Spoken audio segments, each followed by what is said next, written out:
Madame la ministre, bonsoir. Bonsoir. Merci de nous accueillir aujourd'hui dans votre bureau. Vous deviez être avec nous pour le sommet économique du Grand Sud à Montpellier ce 5 décembre, mais malheureusement votre agenda ne vous le permet pas. Alors merci de réaliser cette vidéo en prévision pour pouvoir être là. Peut-être un petit mot pour ce sommet qui est organisé donc, par Objectif Languedoc-Roussillon et qui accueille donc, tous les décideurs du Grand Sud.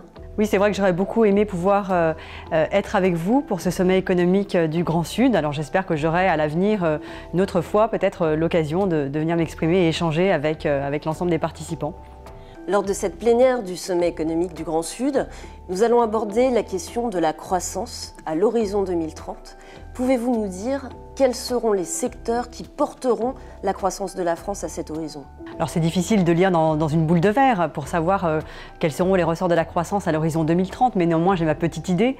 Et en tant que ministre chargée de l'innovation et de l'économie numérique, c'est vrai que je rencontre beaucoup d'entrepreneurs qui me paraissent s'inscrire exactement dans cette France de l'avenir et qui sont dans des secteurs qui, je crois, porteront la croissance de demain. Donc il s'agit vraiment beaucoup d'entreprises qui ont un lien avec l'économie numérique, parce que je crois vraiment que le numérique modifie l'ensemble des secteurs de l'économie, pas seulement d'ailleurs ceux qui sont au cœur de l'économie numérique, mais toutes les industries et tous les services traditionnels, y compris traditionnels.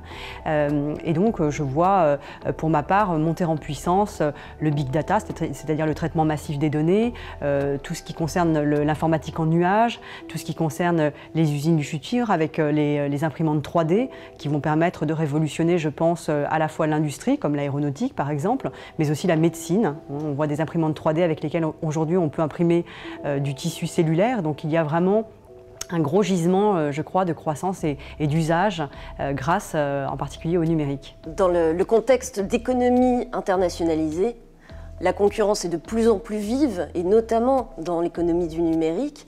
Comment est-ce que la France et les entreprises françaises peuvent, à l'horizon 2030, défendre leur place sur l'échiquier mondial ?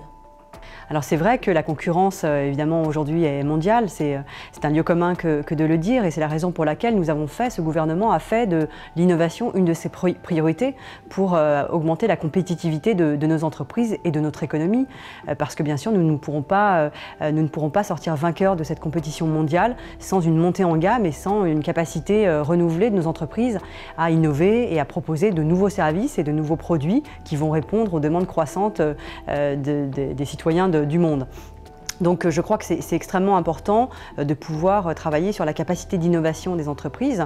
Nous avons aujourd'hui en France un tissu de PME qui n'innove pas assez. C'est la raison pour laquelle dans les classements internationaux, nous sommes excellents en matière de recherche et développement, mais un petit peu suiveurs en matière d'innovation. Et donc c'est toute ma tâche, toute mon ambition que de contribuer à aider les entreprises à augmenter leur capacité d'innovation. Donc on met en place beaucoup d'instruments en ce moment, des incitations fiscales pour les dépenses d'innovation.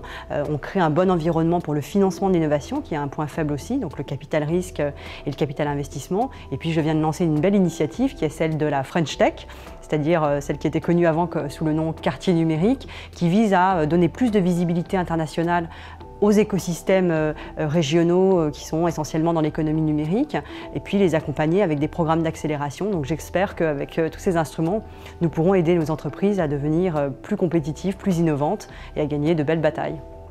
Et alors une toute dernière question, alors pour porter la croissance dans 15 ans, quels sont les investissements qu'on peut réaliser dès à présent en matière d'infrastructures, de culture? Alors la question des infrastructures est très importante. C'est vrai que c'est souvent un aspect qui est cité parmi les critères d'implantation des entreprises. En France, souvent elles évoquent à la fois la qualité de nos formations, ce sont un peu les infrastructures immatérielles, nos écoles d'ingénieurs, notre école de mathématiques, et puis souvent elles évoquent aussi la qualité des réseaux routiers, des réseaux de transport et la qualité des infrastructures de télécommunication.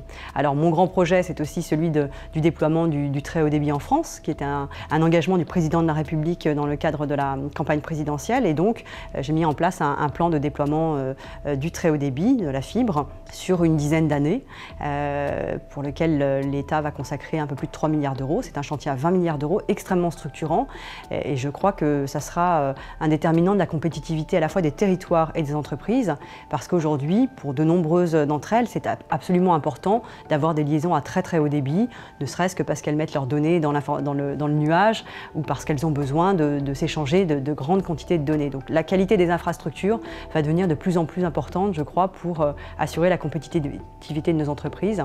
Et donc, je m'engage à faire en sorte qu'elles puissent y avoir accès le plus tôt possible pour pouvoir gagner en puissance. Madame la Ministre, merci beaucoup pour votre temps et pour le soutien que vous accordez au Sommet économique du Grand Sud organisé par Objectif Languedoc-Roussillon. Merci beaucoup. Merci.